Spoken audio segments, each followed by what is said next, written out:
Sejam muito bem-vindos a mais um Decision Conecta podcast. Hoje nós estamos aqui com a querida professora Cláudia Yoshinaga, coordenadora do Centro de Estudos em Finanças da Fundação Getúlio Vargas. Professora, um prazer lhe receber aqui conosco.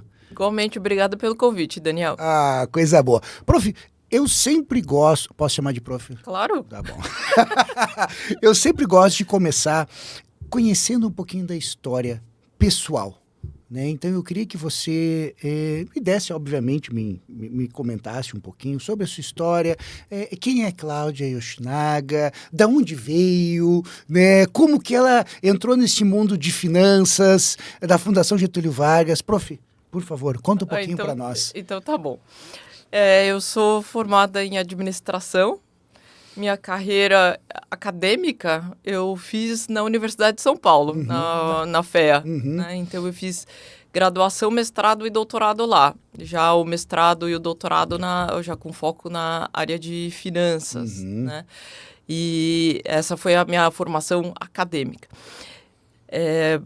Na verdade, até uma curiosidade, antes até de eu ir parar na área de finanças, meu primeiro estágio que eu fiz na vida foi na área de marketing, que eu estava lá fazendo graduação, e aí, assim, eu comecei a ter aula de marketing, achei marketing, puxa, muito bacana, muito legal, então eu fui parar numa área de marketing de um banco no Brasil. E aí, comecei a trabalhar lá. Não gostei de marketing, assim, na verdade, marketing não funcionou muito bem para mim. Eu acho que fui trabalhar na área de banco, junto à área que a gente chama de banco de atacado, né? Que é o que mexe com área de asset, de investment banking, de corporate, de lidar com empresas. E aí, assim, eu cheguei, depois fiz um tempo de estágio, cheguei para os meus chefes do estágio, falei assim, olha, acho que marketing não é bem o que eu quero, não sei se eu estou afim de continuar aqui, acho que eu vou procurar estágio em outros lugares, outras áreas, vou sair aplicando, e aí fui avisar que estava querendo aplicar para outras áreas. Sim. Que é aquela ideia, assim, puxa, estágio era hora de testar várias coisas. E aí, a minha chefe na época falou assim, puxa, eu sei que tem uma área de finanças aqui dentro do banco que estão procurando estagiários e tal, você não quer, de repente, prestar para lá? E aí, assim, entre as possibilidades, eu falei assim, eu gosto do banco, assim, eu não gostei da função que eu estava fazendo. Eu gosto do banco, não gostei da função. E aí eu fui parar na área de finanças e foi muito legal, assim, aí eu comecei a gostar muito da área de finanças. E aí, depois, assim, tava nesse estágio, aí chegou na época, assim, tô terminando a graduação, preciso definir o que é que eu vou fazer da vida. A história toda, né? Se eu vou tentar efetivar nessa área, se eu vou tentar aplicar para o programa de trainee ou se eu vou fazer mestrado. E aí, naquela época, não tinham os programas de mestrados e doutorados profissionais, enfim. Então, era uma ideia, assim, de ou eu vou seguir para academia ou eu vou continuar no mercado de trabalho. E aí, nessa indecisão, assim, eu falei, vou tocando um pouco de tudo. Então, assim, eu estava lá no estágio, estava tentando buscar ser efetivada lá no banco mesmo, prestei alguns programas de trainee e fui estudar naquela época para provas de teste AMPAD, coisas do tipo, que precisava para fazer mestrado. Claro. E aí, enfim, na verdade, várias coisas deram certo, assim. Então, eu passei nos programas de trainee, consegui uma oferta de efetivação e passei no mestrado. E aí, eu falei, putz, e agora? O que eu faço? Né? E aí, na época, eu falei assim, puxa, eu acho que vai ser bom, eu acho que eu vou tentar fazer o mestrado, porque na época tinha 20 pouquinhos, 21 anos. Eu falei assim, se eu vou fazer o mestrado, 2 anos fazendo mestrado, se de repente eu não curtir essa vida, eu volto para o mercado de trabalho. E assim, eu tenho um mestrado já na mão, vou ter um mestrado na mão e tal. E aí, assim, eu acabei fazendo mestrado. Nisso eu comecei... Finanças, prof, desculpa te... Em finanças, em finanças.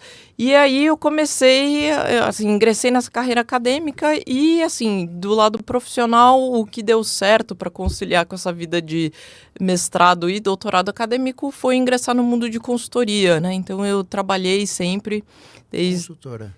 Nessa área de consultoria voltada principalmente para a área de finanças. Então, avaliação de empresas, projetos de governança, oferta pública. Então, enfim, são coisas com que eu vim mexendo ao longo... São questões simples, não. Governança, IPO, não é tão... Não é tão Valuation. Valuation. E assim, na verdade, esse mundo de consultoria depois foi um mundo que deu muito certo para mim, assim, porque Explica. é a vontade e é o lado bom de ver coisas bem diferentes. Então, assim, um dia você está fazendo avaliação de empresas que fazem embalagem de papel cartão, assim. E aí eu fui aprender muito sobre o mundo de embalagem, por exemplo, que era um mundo que eu não sabia, assim, sobre o quanto pode ou não pode papel reciclado para alimentos e tudo mais, assim, coisas que, tipo, né? E aí, no outro dia, eu tô lá trabalhando com uma trading que negocia café, milho e tudo mais, assim. No outro dia, estamos vendo empresa que faz computador. Então, assim, é legal que dá a oportunidade de mexer com negócios bem diferentes. Então, assim, resíduos sólidos, limpeza urbana. Então, coisas que, por exemplo, puxa, é tudo finanças, mas, assim, me faz aprender diversos mundos. Então, e isso sempre foi um negócio para mim, muito importante. E eu acho que, avançando um pouco mais hoje em dia, né? E aí, em 2010, eu entrei na FGV. Então... Já tinha feito o doutorado também? Ou... Sim. Na verdade... Em finanças também. Em finanças também, na área de finanças comportamentais.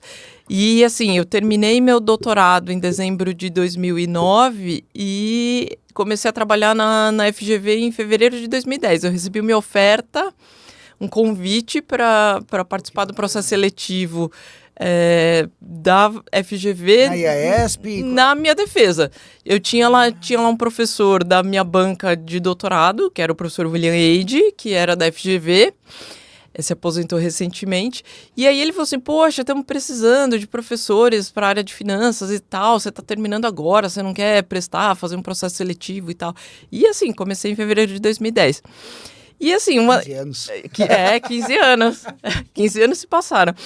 E aí eu acho que uma das coisas bem interessantes e que acho que a FGV proporciona muito é justamente essa interação de academia com o mercado. Essa é uma das coisas que eu gosto e valorizo muito, porque eu acho que é um mundo lá, eu me sinto muito confortável em poder ensinar e que toda essa bagagem de consultoria e de ter lidado com setores diversos, várias empresas, vários casos e tudo mais, tem um lado bastante rico, que é bastante discutido. A gente leva para as aulas dos diversos programas de educação executiva, de mestrado profissional, doutorado profissional, e mesmo na graduação, eu acho que ter esse background, essa experiência profissional ajuda muito. Entendido. Então, aí, mas você ficou na parte de finanças, né? Doutorado em finanças comportamentais, isso.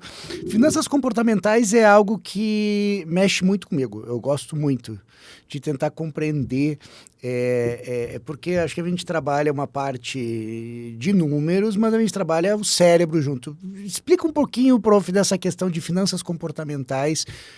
É difícil explicar em 5 minutos, claro, mas como que funciona? Eu gosto muito de ler o Daniel Kahneman, né? Rápido Devagar. Me explica um pouco desse mundo de finanças.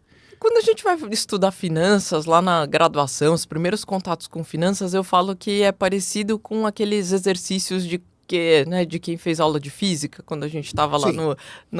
Hoje em dia eu falo ginásio, eu entrego a idade, né? Mas assim, quando a gente fez as primeiras aulas de física, tinha aqueles exercícios e falava assim, suponha, né, que você está lá empurrando um objeto e tal. E aí eu sempre falo que os exercícios eram assim, suponha que um elefante não tem resistência do ar, não tem atrito, não tem...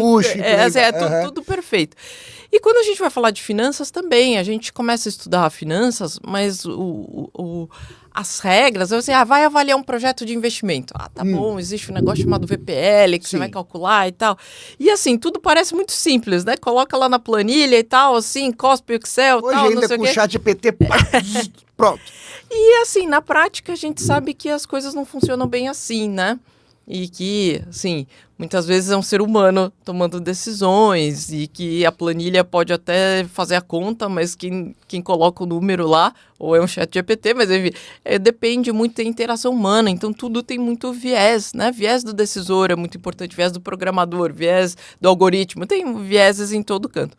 E essa foi uma área que sempre me interessou e talvez, assim, voltando lá àquela minha história do marketing, foi um jeito de eu juntar um pouco o que me atraía no marketing, que era começar a pensar que as pessoas elas têm características diferentes e que não é exatamente a mesma pessoa, o mesmo decisor, o mesmo investidor, a mesma investidora, né? Então, existem perfis de investidores, existem perfis de devedores, né? E acho que mexer um pouco com essa multitude e levar em conta essas características dessas pessoas, desses decisores, desses executivos, dessas pessoas que estão tomando decisões, acho que de alguma maneira foi juntar um pouco desse lado do marketing, de entender que as pessoas têm perfis e propensões diferentes e decisões financeiras. Então foi um mundo que eu me senti, eu me encontrei nele.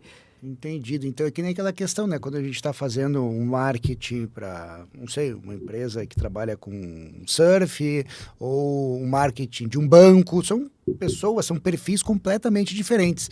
Então, essa parte comportamental, viés comportamental, a gente coloca dentro da parte de finanças. Mas e como que a gente faz isso aí para funcionar esse negócio? Assim, na verdade, do ponto de vista de modelagem, fica bem mais complicado, porque aí, de novo, né, igual a história do elefante, assim, né, a gente começa a considerar que tem atrito, que tem resistência do ar. Então, assim, a gente começa a considerar que as pessoas, elas não decidem igual. Porque toda vez, né, quando a gente pensa naquelas primeiras aulas de economia e tal, você fala assim, puxa, alguém, né, coloca lá um ser racional, maximizador de utilidade, né, adoravam usar esse tipo.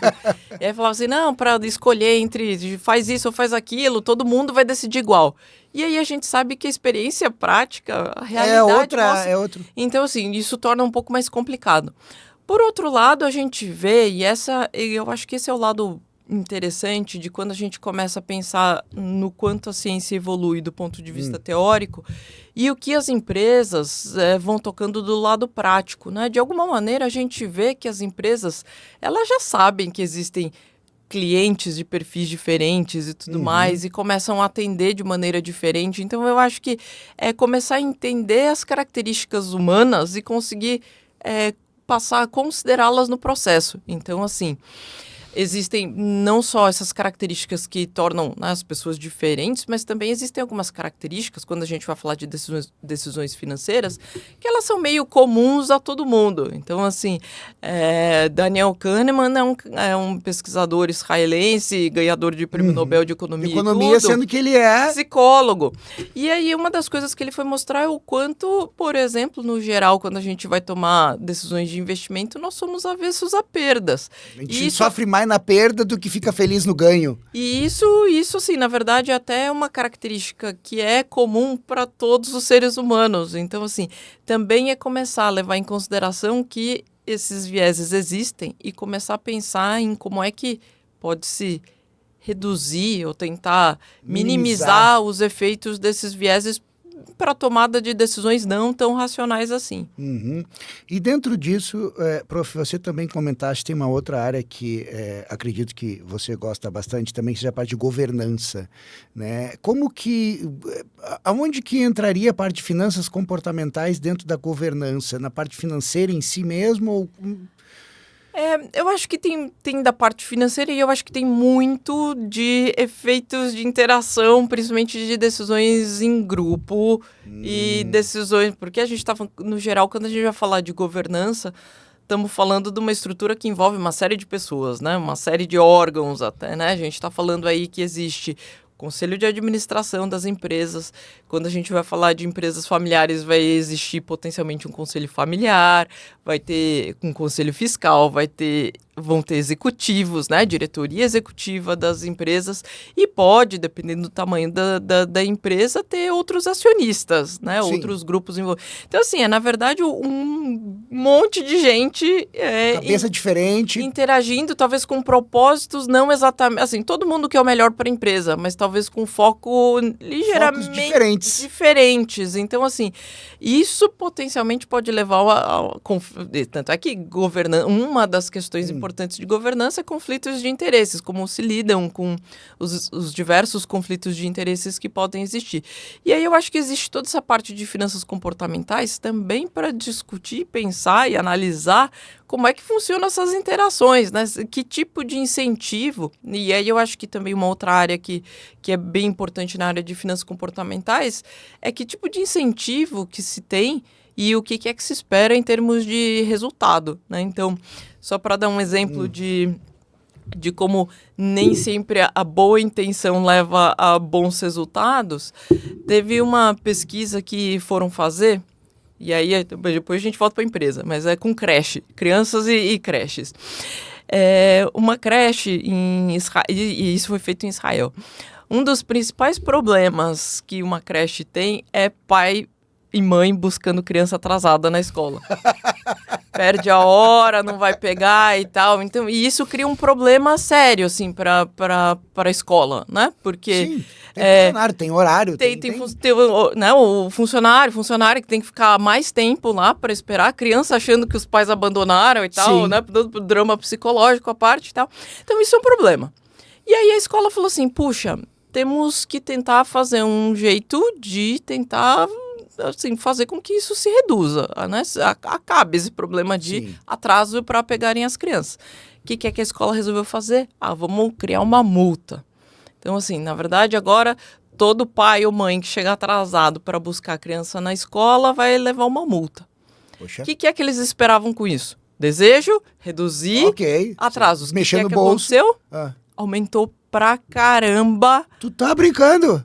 Aumentou pra caramba a quantidade de atrasos. Por quê? Nossa. Porque botou um preço no atraso. Porque assim... tu botou um preço, então tá, prefiro pagar Porque assim, na verdade, quando não tinha preço, pai ou mãe chegava lá constrangidíssimo, mas assim, ai, puxa, desculpa e tal, assim, né?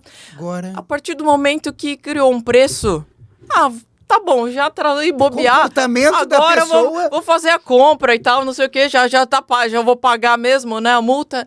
Então, assim, a gente vê que existem uma série de ideias, de coisas que a gente vai criando para tentar resolver alguns problemas e às vezes criam outros, né? Então, eu acho que quando a gente vai falar desse mundo de governança, em parte, uma das coisas também é isso, né?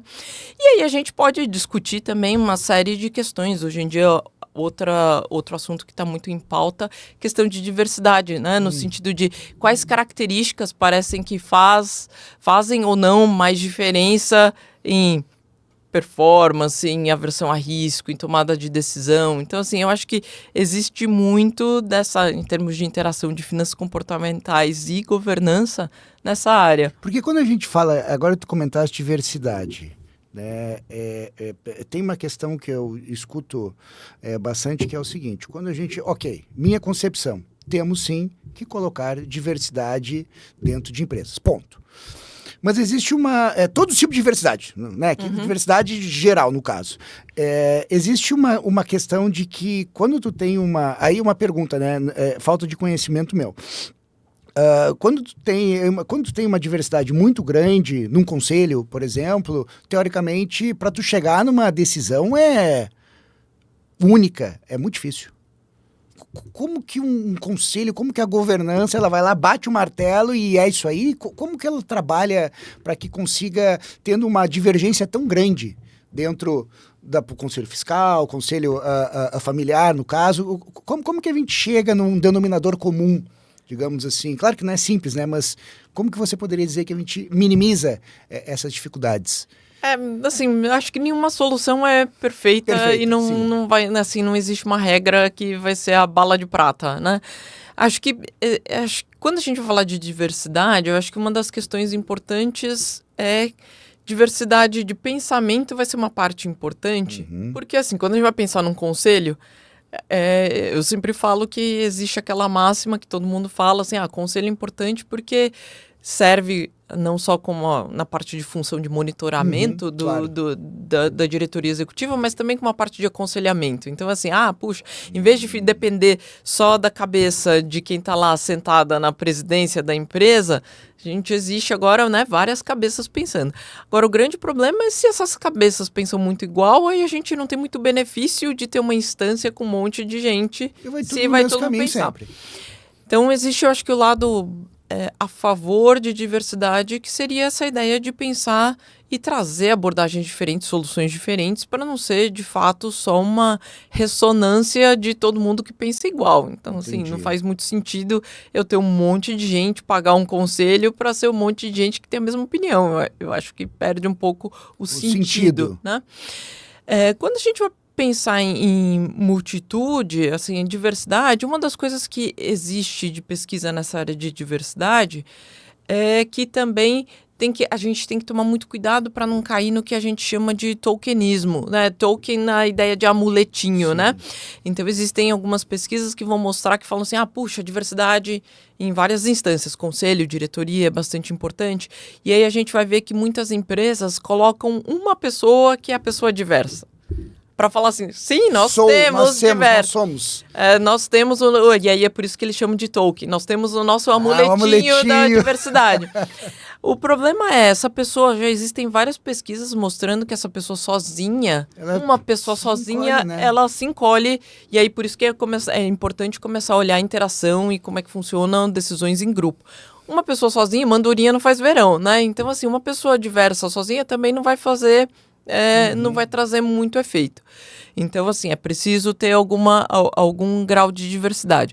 O que acontece? De alguma maneira, do mesmo jeito que ter gente que pensa muito igual, vai ser fácil atingir um consenso, a questão é, será que você quer que esse consenso seja atingido realmente de maneira fácil? Ter muita diversidade, eu acho que traz possibilidade de trazer muito mais opiniões e diversas. Diálogo e tudo mais, e talvez quebra-pau também, né? Assim, a ideia é essa, né? Mas talvez seja essa ideia, assim, você quer justamente, antes de tomar uma decisão, ter diversos inputs de decisões diferentes, né? De opiniões diferentes, até para, talvez seja na esfera, nesse momento que você queira essa multitude de opiniões para tomar uma decisão. De toda forma, vai existir aí, eu acho que vai demandar habilidades sociais de todo mundo que faz parte aí desse conselho, da pessoa que é presidente do conselho, também de conseguir conciliar essas opiniões diversas e conseguir, a partir disso, também não ficar só uma discussão muito polarizada. Polarizada, hoje em dia, assim, é a palavra do momento, né? Polarizada no sentido de opiniões muito diversas de duas pessoas irredutíveis também não funciona, né? Entendi. E aí eu acho que também existe uma parte que é importante, que é ver como é que é o regulamento de funcionamento desse conselho, no sentido de que, assim, existem regulamentos e regulamentos. Tem alguns conselhos que vão funcionar só com voto em consenso. Talvez para um mundo muito diverso, hoje em dia você não queira necessariamente que tenha um consenso, mas assim, e aí vai depender muito de como é que está no regulamento, assim, para votar em coisas, que tipo de votação tem que ser, assim, a maioria simples, a maioria qualificada, né, então precisa mais de 3/4, é unanimidade, então assim, qual é o tipo de acordo, digamos assim, que precisa para se chegar numa votação que vai deliberar alguma coisa, né? Entendido. E, prof, falando nisso, tem uma questão importante que eu queria comentar aqui, que é o seguinte. Como os vieses cognitivos, como excesso de confiança ou aversão à perda, impactam nas decisões da alta gestão? Assim, excesso de confiança é algo que, no geral, é bom até ser ruim. Né? Eu sempre falo que para ter chegado a um cargo de alta gestão, provavelmente essas pessoas passaram por inúmeras decisões. Claro. E decisões que demandavam muito assumir riscos. E demandavam a pessoa ser relativamente confiante e ter um certo grau de otimismo com o que ia acontecer. Senão, não tomava decisão nenhuma. Sim. Então, eu acho que existe um lado positivo que formou a carreira dessas pessoas, que foi, assim, todas essas pessoas, elas têm um track record, elas têm um histórico de terem tomado, no geral, mais decisões boas do que ruins. Sim, sim. Por terem conseguido até por chegarem onde estão. Só que existe, eu acho que o lado perigoso, potencialmente perigoso, que é justamente essa sensação de que já faz isso com muita tranquilidade. Tô tranquilo, pode vir aqui o tsunami que eu não tem problema, eu resolvo. Isso, e eu acho que é esse o alerta, assim, né? Tanto é que existem várias estatísticas que mostram também que acidentes de trânsito, no geral, não acontecem com aquelas pessoas que acabaram de tirar carta, porque essas estão super cuidadosas. É justamente com a pessoa, quando ela já está mais tranquila e tudo mais, que ela começa, de repente, não é não necessariamente abusar de leis de trânsito, não necessariamente isso, mas assim, é estar menos vigilante, né? Tá mais relaxado. Existem também outras estatísticas que, no geral, é relativamente comum as pessoas terem acidente de trânsito já perto de casa. Que já Pois então, na viagem, normalmente o acidente é bem quando no final da viagem. Porque tu tá mais relaxado. Porque você já tá relaxado. Então, eu acho que é um pouco isso que é esse excesso de confiança, assim. A ideia é de que as pessoas podem acabar estando um pouco mais relaxado, ser menos cauteloso, né, na hora de tomar decisão. E isso pode ser um alerta, assim. Então, eu acho que, assim, de novo, não é um problema ser excessivamente confiante. Eu acho que tem uma linha, explica muito de por que essas pessoas deram certo. Mas eu acho que existe esse lado, assim, de muitas vezes não prestar muita atenção em detalhes, porque, assim, já fiz isso muitas vezes, sei fazer isso de olhos fechados, né? Tanto é que se brinca, não se falava que, por exemplo, tinha jogador de futebol que fala assim, não preciso treinar, eu já sei. Então, assim, eu acho que é um pouco esse o risco que eu colocaria de pessoas serem excessivamente confiantes. E de que forma as boas práticas de governança podem mitigar, podem diminuir esses riscos? Acho que, assim, primeiro, quando a gente vai falar de governança, existirem as questões de alçadas, por exemplo, é um jeito, né? Governança, de novo, também. Tudo tem um lado positivo, tem tudo... tudo tem os dois lados. Se tem uma coisa que em finanças funciona, é os trade-offs, né? Tem as vantagens e as desvantagens. Sim. Então, assim, por um lado, ter uma instância de decisão superior para olhar algumas decisões vai ser algo bom, porque assim, quem está lá na presidência não pode tomar sozinho, decidir sozinha, uma decisão de sei lá quantos milhões, um investimento de não sei quantos milhões. Para isso vai existir um comitê de investimentos, ou isso vai ter que ser julgado e analisado num conselho de administração. Então, assim, para evitar decisões que sejam tomadas por uma única pessoa. Então, imagina muito poder, acredito também, né, para uma única pessoa também. Isso, porque imagina assim, você é a pessoa que lançou um produto e tal. Talvez você tenha um grau de confiança absurdo de que aquele produto vai dar muito certo. Todo mundo vai querer aquele produto. E se depender só de você, vai ser feita uma campanha milionária para fazer a divulgação daquele produto. Então, assim, algumas decisões ser tomadas por uma única pessoa é ruim, e aí você vai ter umas instâncias importantes para tomada de decisão de maneira colegiada. Então, por exemplo, comitês de investimento, em bancos você vai ter comitê de crédito, não vai depender só do gerente comercial sozinho decidir se faz ou não aquele empréstimo, vai ser discutido numa instância superior. Então, esse, por exemplo, é um jeito, do ponto de vista de governança, de tentar administrar esse tipo de risco. Entendido. Então, porque existe essa questão relacionada a poder, né? Se tu deixa o presidente do conselho, é aquele que toma todas as decisões, então ele tem o poder sobre tudo. Então, na verdade, não posso dizer, né, que a opinião dos outros não vale, mas ele tem o total poder sobre aquilo. Então, quando tu dilui isso, e acredito que isso possa, na sua concepção, prof., tanto nas empresas privadas quanto na parte também de governo, acredito que esse seria o melhor cenário. Tu acabar tendo uma divisão, né? Diversos conselhos, cada um com suas partes, né, predeterminadas, onde são várias pessoas que tomam aquela decisão, né? E tu comentaste em maneiras, né, unanimidade. É uma pergunta meio com certeza não... dependendo da empresa, dependendo do órgão público, existe uma melhor maneira de governança. Não existe uma única, digamos assim, para todos, né? Cada um tem a sua maneira de ser. Isso é influenciado pela cultura da empresa em si, se tu pega, por exemplo, um órgão público e tu pega uma empresa tipo uma Ambev, que é lucro acima de tudo. Tem que respeitar muito a cultura de toda a empresa para que a governança seja baseada nisso? Acho que assim, a questão de governança no limite, assim, a questão principal é qual que é o objetivo daquele, eu não vou dizer daquela empresa, mas daquela instituição, digamos assim, né? E o que é que vai ser importante ser preservado. Então, por exemplo, a gente estava falando sobre unanimidade, maioria, simples e tudo mais. Então, por exemplo, vai ser relativamente comum se querer em algumas empresas, principalmente nos conselhos familiares ou nas empresas familiares, que se busque, idealmente, um consenso. Então, assim, tem empresas, principalmente quando a gente vai pensar em empresas familiares, eu sempre falo, assim, é uma empresa de um sócio fundador, e aí vira uma sociedade de irmãos e o consórcio de primos, e aí vai aumentando, né? E aí os problemas potencialmente também podem aumentando. Mas, idealmente, quando a gente está nessa fase da primeira geração, que tem lá a figura da pessoa fundadora, é assim, puxa, vamos... Eu mando e é isso. Eu mando e é isso.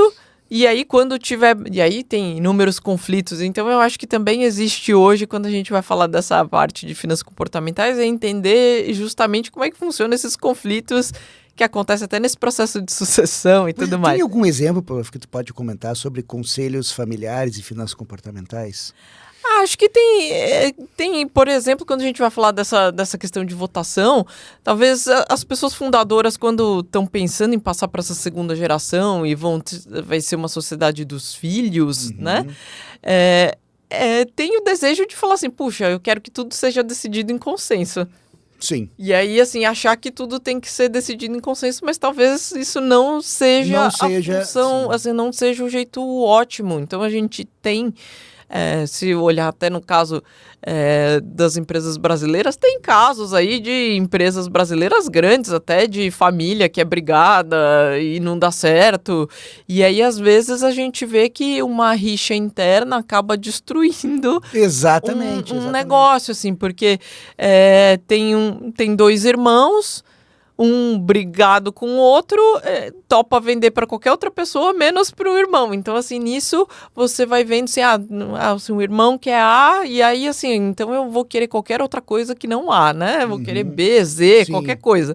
E aí, com isso, a empresa se perde, assim, o valor da empresa se perde. Então, assim, eu acho que existem desejos, muitas vezes, assim, puxa, não, necessariamente tudo tem que ser unanimidade, consenso e tal, e que acaba implodindo a relação familiar até, né?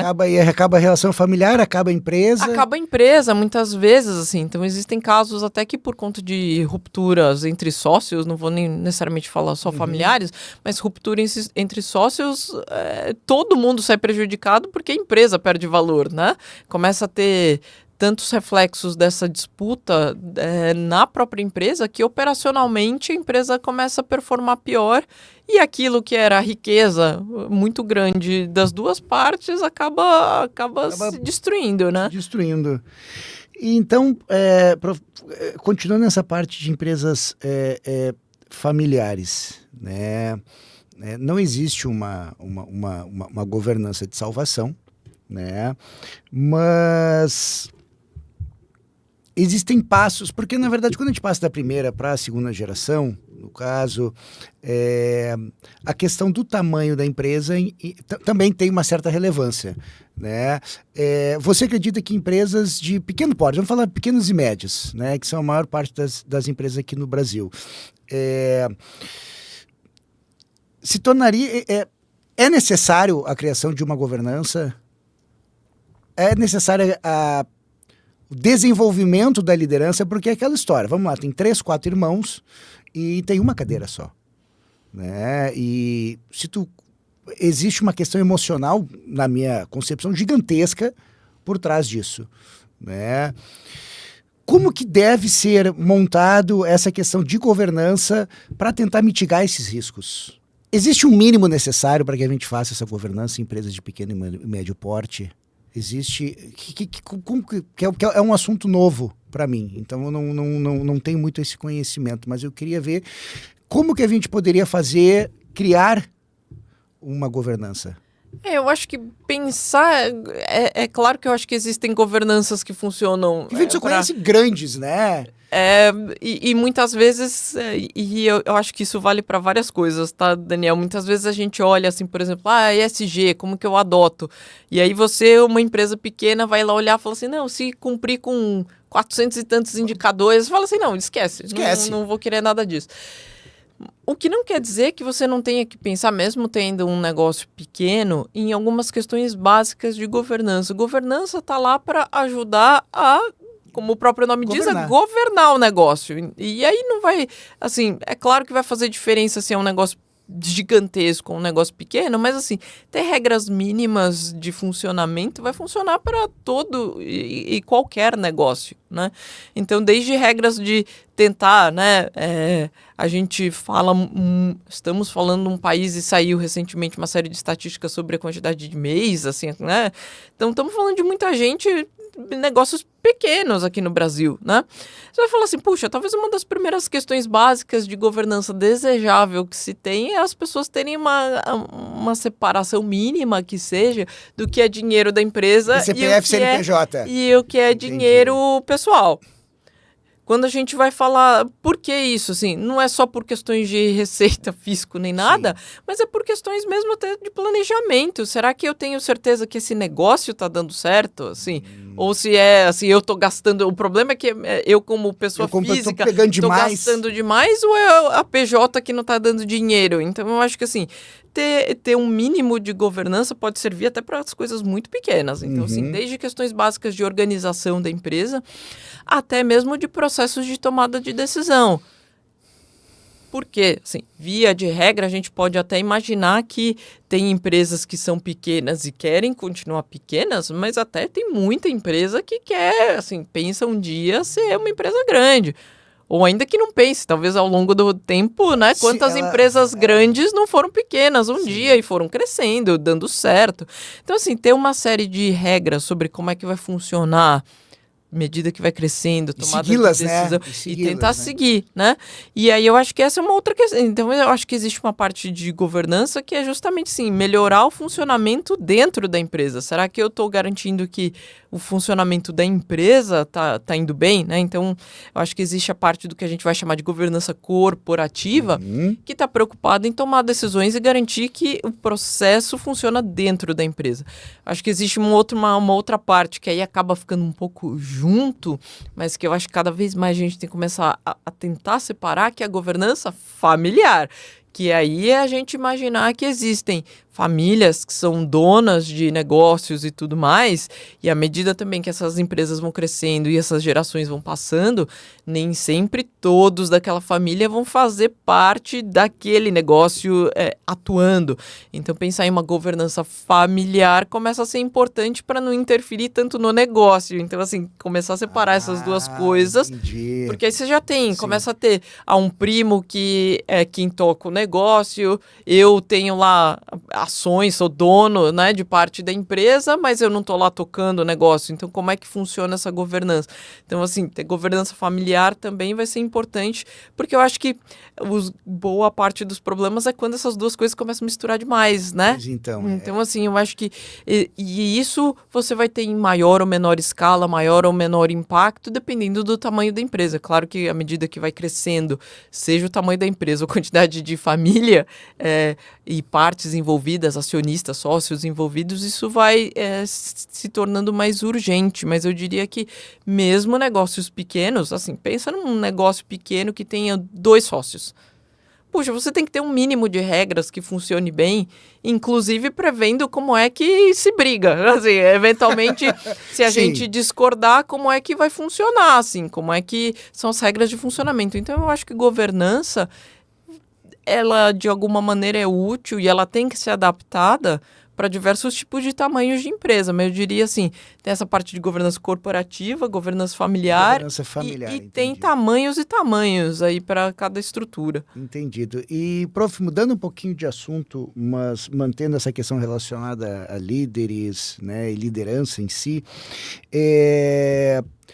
você faz parte, né, daquela pesquisa do Valor 1000, né? Primeiro, o que é essa pesquisa? Esse é um ranking que a gente faz em parceria com o jornal Valor Econômico e a Serasa, em que a gente lista a cada ano quais são as 1.000 maiores empresas do Brasil. Então, a gente faz uma coleta de dados financeiros de várias empresas no Brasil e a gente lista quais são essas 1.000 empresas, as 1.000 maiores por faturamento. Essas empresas elas são classificadas em 27 setores.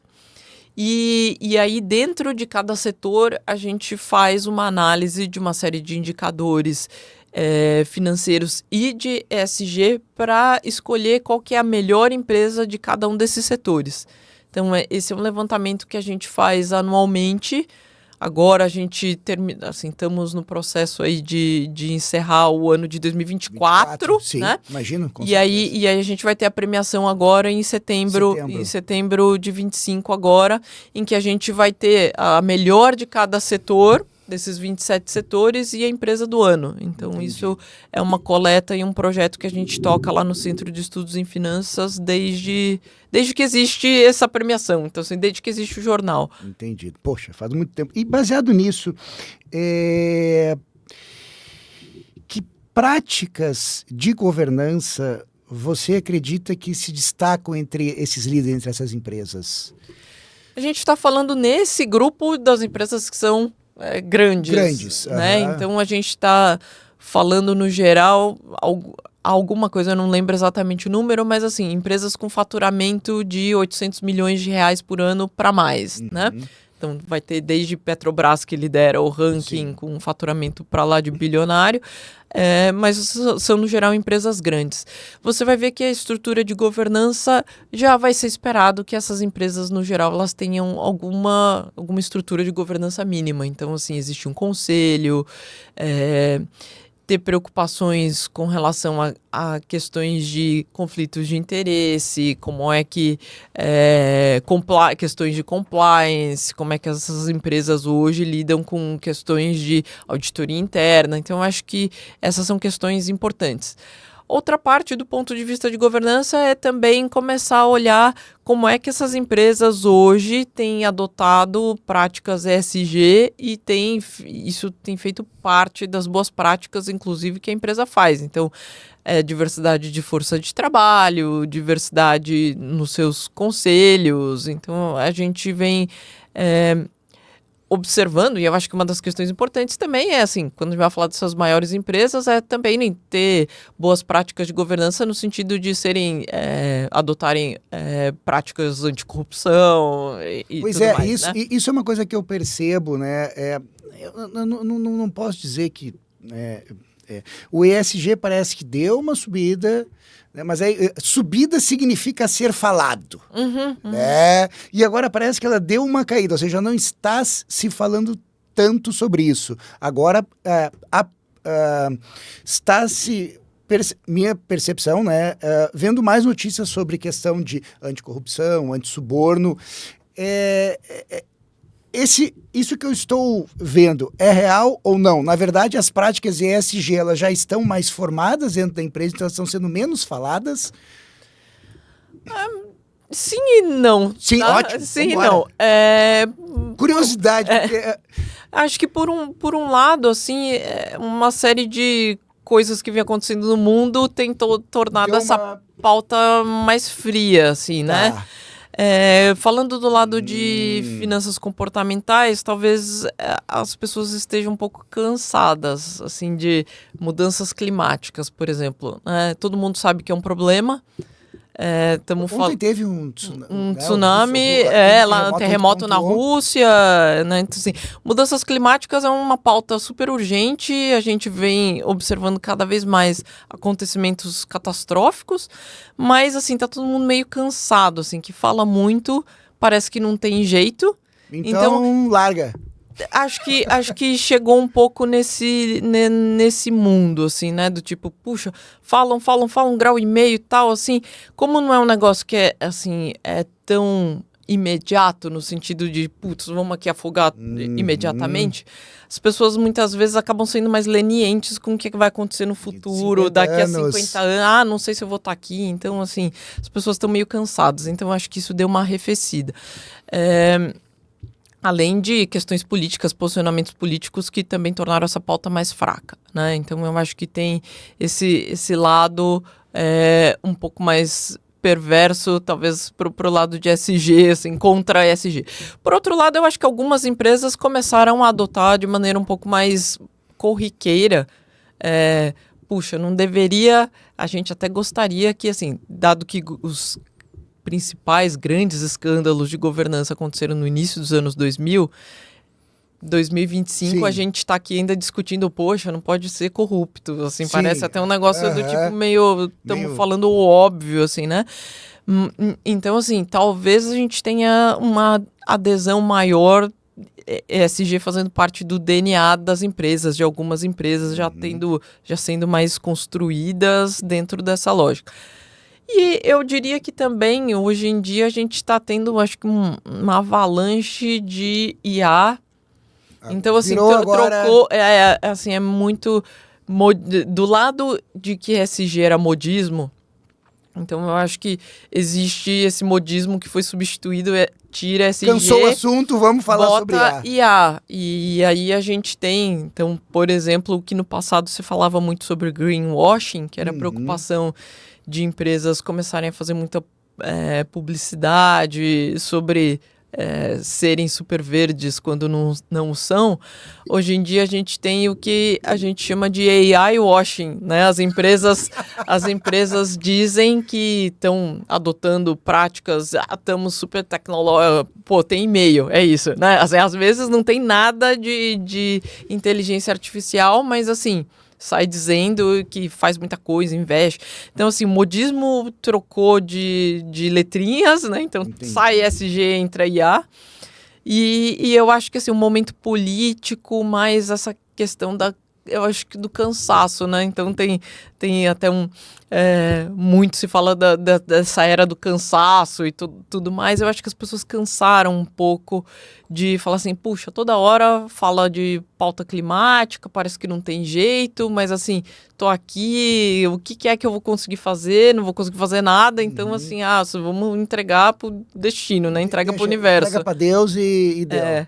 E, professor, a questão de IA na parte de governança, agora está sendo trabalhado isso, existe isso? Como é que está essa situação? Sim, eu acho que uma das coisas importantes que a gente tem que discutir e que eu acho que deveria fazer parte das pautas de conselho, assim, já, para ontem, é justamente a questão de risco, compliance, risco cibernético com IA. Eu acho que existe, assim, na verdade, uma parte de risco de tecnologia. Então, hoje em dia, todo mundo, ou quase todo mundo, lida com dados. Então, o quanto esses dados eles estão seguros hoje em dia, né? Então, preocupação de ser hackeado e tudo mais, eu acho que é uma preocupação. E outra preocupação muito grande, eu acho que é como é que os dados, que potencialmente são sensíveis das empresas, estão sendo... talvez, muitas vezes, sem muito cuidado, inseridas... O cara larga lá no chat GPT lá, olha, o que eu faço aqui? Isso. Então, assim, às vezes eu acho que essa delegação de atividades para uma inteligência artificial, ela cria também alguns problemas do tipo, puxa, eu tô colocando dados sensíveis da empresa numa IA aí... E aí tem lá contratos, valores, desempenho da empresa e tudo mais, exames, sei lá, assim, nota de aluno, não sei, assim, contratos importantes entre partes, processos, enfim, e tudo isso está sendo colocado em IA. Então eu acho que é algo que é importante do ponto de vista de risco de compliance, risco de proteção de dados, que eu acho que tem que ser discutido. Muito discutido, né? Porque, na verdade, o ser humano, como é muito simples tu pegar, abrir uma ferramenta de ChatGPT, seja, né, a do Google, Gemini, seja qual for, e tu simplesmente pegar, tirar uma foto, colocar lá e me ajude a entender e compreender esse relatório, né, essa informação. Antigamente, né, pegava o computadorzinho na mão com o HD e minha informação tá aqui dentro. Hoje não, hoje tá tudo muito espalhado. Então a gente falando um pouquinho, prof, sobre o futuro da governança e o próprio ESG, né? Olhando para 2025 agora, 2025 já terminou, né? Para 2026 em diante, né? Quais tendências que você enxerga que são mais urgentes? Uma, acredito que seja essa que a gente conversou sobre IA, mas quais tendências você vê no campo da governança estratégica, principalmente nessa questão relacionada aos riscos cibernéticos e reputacionais? O que você acredita que seja mais... Assim, o que eu colocaria como urgente mesmo, eu acho que é essa discussão de proteção de dados e vazamento, assim, e também a parte de hackeamento. Mas tá no Banco Central agora, então, na verdade, vamos ser honestos, qualquer coisa pode ser hackeada. E eu acho que essa é uma preocupação que todo mundo deveria ter, assim, né? Porque hoje em dia todo mundo tem a vida, né, em servidores na nuvem. Total. E tudo mais, né? E que tipo de dado que tá lá, assim... Pois é, mas é que tá, né? Como é que a gente faz? Porque simplesmente você não vai conseguir não fazer. Vai ser muito... Só se estiver amarrado em contrato junto com... Não, e eu acho que assim, existe a preocupação, governança tá lá para pelo menos levantar todos os riscos, não necessariamente vai conseguir cobrir todas as possibilidades, mas eu acho que é levantar um risco e ter pelo menos algum plano de ação, aí, plano de contingência de como é que se lida quando existir a possibilidade de, por exemplo, vazamento de dados.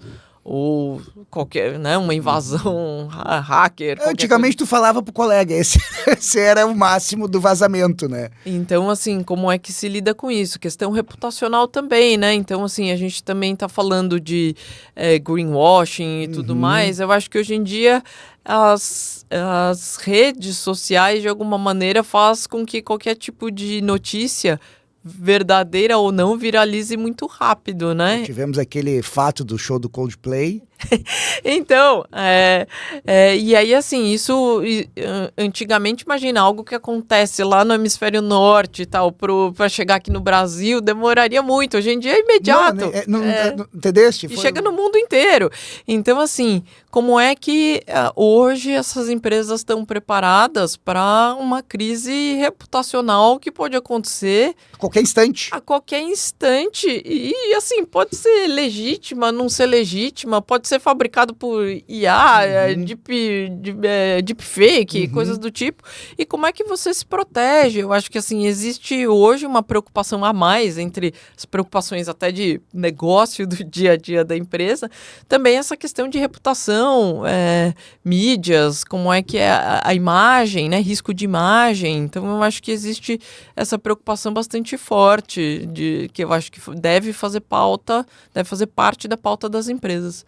Entendido. E uma outra perguntinha relacionada a isso é a criação de valor a longo prazo depende de um alinhamento entre o conselho e a gestão executiva, no caso, o pessoal C-Level, né? Você poderia me dizer o que tem funcionado hoje na prática para que garanta esse alinhamento?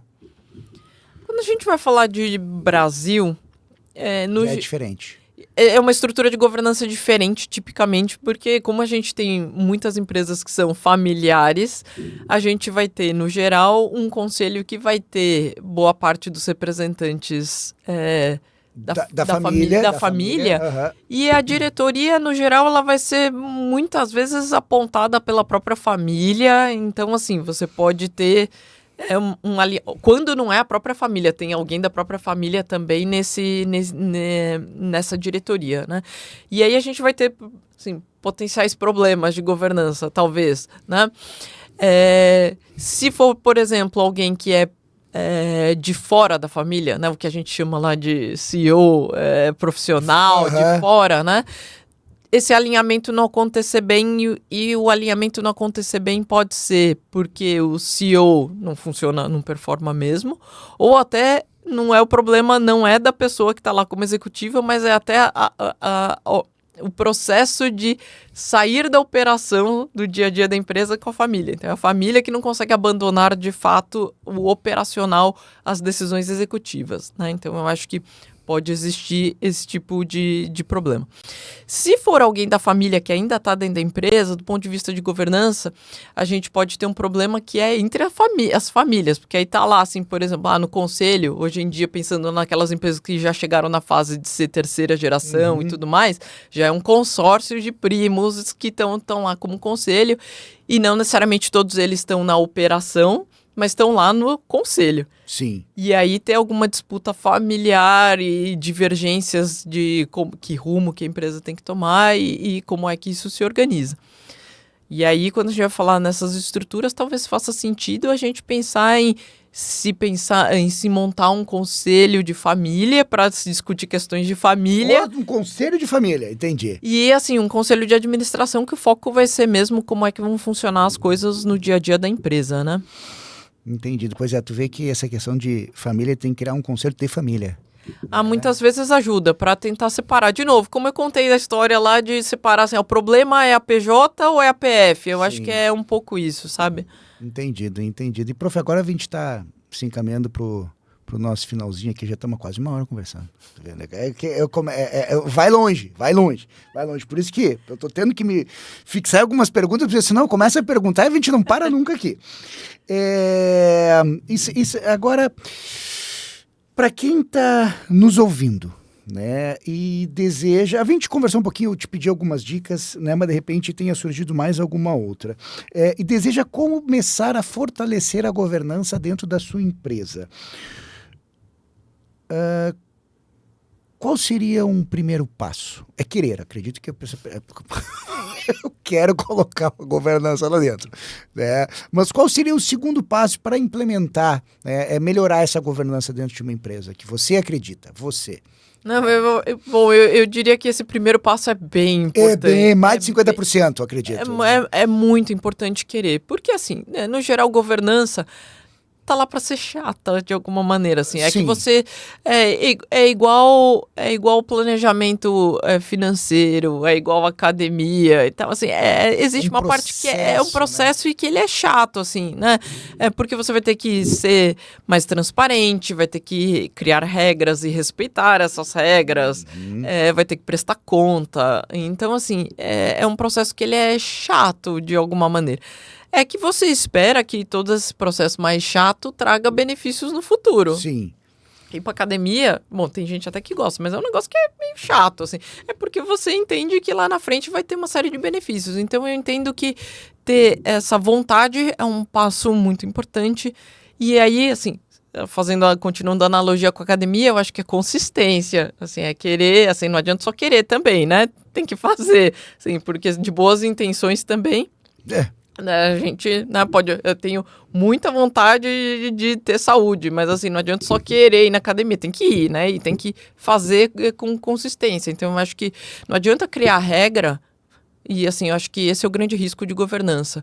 Governança parece, né, muitas vezes, as pessoas acham assim, quero ter boa governança. O que é que eu tenho que fazer? Aí parece que é um checklist, faz assim, faço. Beleza, completei, figurinha e tal, tá tudo certo. Tem que continuar fazendo, né? Assim, não Revendo, seguindo diariamente mesmo essas regras. A regra tá lá para existir, tem que separar o dinheiro da PJ com a PE. Isso tem que ser sempre, não é assim, mas essa vez para comprar tal coisa, assim, não, tem que estar lá e essas regras têm que ser obedecidas. Fez um processo de sucessão e tá lá com uma pessoa de fora, né, um CEO profissional, digamos assim, poxa, agora essas decisões executivas não Deixa o cara trabalhar. Então, assim, eu acho que é essa consistência, assim, querer é um passo importante, muito importante, mas, assim, tem que querer todos os dias, eu acho que ele tem que querer, tem que executar todos os dias, então eu diria que consistência também é uma parte bem fundamental. A resiliência, né? A resiliência, tá certo. Primeiro tem que querer implementar, e aí eu acho que quando a gente vai falar assim, como querer implementar, eu assim, como fazer, né?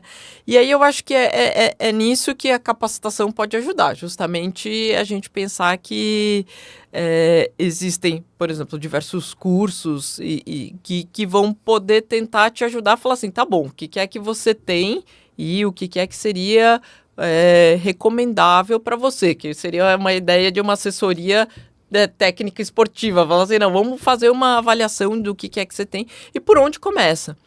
E aí eu acho que essas capacitações, eu acho que elas têm dois lados bastante interessantes. Um deles é tentar juntar profissionais de mercado, professores, que vão tentar dizer o que é que são boas práticas, onde que as coisas no geral dão errado, no que é que tem que funcionar e tal, assim, o que é que seria o desejável.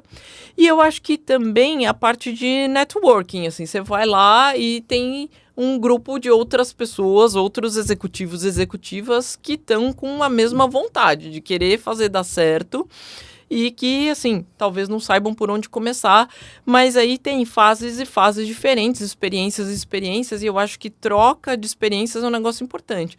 Então, assim, também, fazendo a analogia lá com o exercício físico, puxa, é ter um grupinho, que é aquele grupinho que vai te motivar, assim, quando dá errado, vai falar, não, vamos lá, vamos montar tal coisa, e o que é que você fez e que deu errado, e o que deu certo. Então, eu acho que ter essa troca de experiências, tanto com instrutores, professores e também com executivos que querem implementar esse processo de governança é uma boa oportunidade.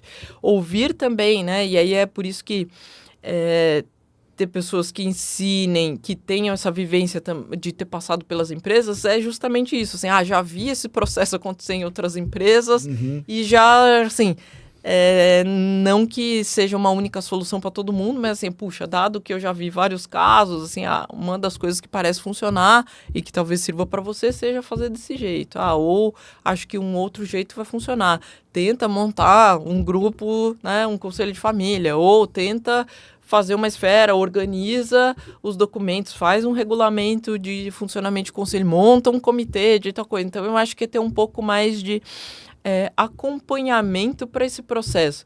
Porque, assim, problema vai dar, né? E eu acho que a questão é justamente assim, de um processo de capacitação é falar assim, tá bom, eu sei que vão acontecer problemas e, de novo, a consistência é um negócio muito difícil, né?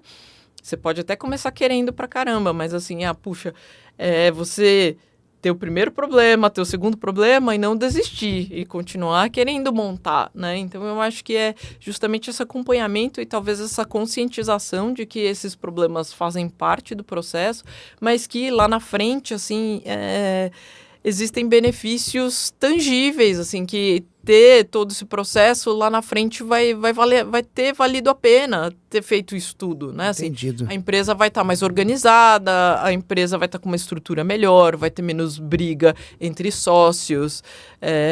Se um dia a empresa for abrir capital ou vender para uma outra parte, enfim, ela está mais organizada, isso vai criar valor para a empresa, eu acho que é isso. Isso, prof, então, a última questão levantando que a Ellen perguntou, acho que no ano passado você fizeste o módulo de autogestão da fundação, né, que era exatamente esse de formação de conselhos para empresas familiares, né? Você como aluna, o que pode contar desse módulo que você fizeste? Foi muito interessante, eu acho que... Porque acho que sai fora, né, prof, um pouco daquilo que tu tá, ou não... Não, eu acho que assim, do ponto de vista até de formação e pensando nos meus próximos passos, né? Enfim, dada até minha experiência, meu background na área de finanças há bastante tempo, com esse lado de finanças comportamentais e essa experiência de ter trabalhado já em muitos projetos de consultoria de governança, de finanças e tudo mais, eu enxergo a carreira de conselheira como uma possibilidade, assim, na minha vida profissional, né? E aí eu acho que o que me atraiu a fazer esse curso em especial foi esse foco em empresas familiares. Porque aí eu entendo que a gente não está falando necessariamente só daquelas empresas gigantescas, listadas em bolsa e tudo mais, e que é um tipo de formação que vale não só para pessoas como eu, que querem buscar assentos de conselho, porque entendem que tem contribuições técnicas que podem ajudar, né, as empresas a tomar a decisão melhor, mas também para empresárias de empresas familiares que estejam num processo de montar a sua governança e falam assim, puxa, eu já tenho um conselho, eu quero montar um conselho e quero saber quem é que eu deveria chamar. Então, eu achei interessante justamente por ter essas duas pontas na turma, assim. Eu acho que o curso foi meio montado para, assim, quem já tem uma empresa familiar e está pensando em montar um conselho, quem está querendo ser conselheiro, quem é do mercado e está pensando em fazer uma transição e tal. De carreira. Então, assim, eu acho que foi interessante justamente porque tem esses públicos diferentes, mas todos eles focados num final comum, digamos assim. No final comum e num grupo que é bastante presente no mercado brasileiro, que são as empresas familiares. Então, eu achei interessante por conta disso, assim.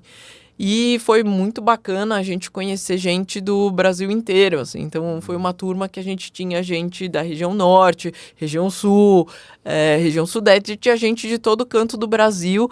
Tinha gente que era profissional, que também está pensando em buscar uma formação de conselheiros como uma possibilidade de um desdobramento da carreira. Gente que era de empresas familiares e que estão já e tinha as duas coisas, tá? Tinha gente que já tem empresa e já tem um conselho e tá querendo saber como é que melhora, não é porque tem que vai continuar do mesmo jeito. E gente que tá querendo começar e queria saber como é que eu começo, né? O que é que eu deveria buscar? Será que eu quero só gente que diga que eu sou ótima? Assim, é muito bom para o ego, mas não é bom para a empresa. Então, eu acho que é um pouco essa multitude de pessoas e de públicos que tornam o curso também bem interessante. Entendido. Então, prof, vamos ficando por aqui. Foi um prazer te receber, né? Espero que a gente consiga gravar mais um podcast, né? Prof, muito obrigado pela sua presença. Eu que agradeço o convite, foi um prazer. Não se esqueçam de inscrever no nosso canal. Até o próximo podcast. Muito obrigado.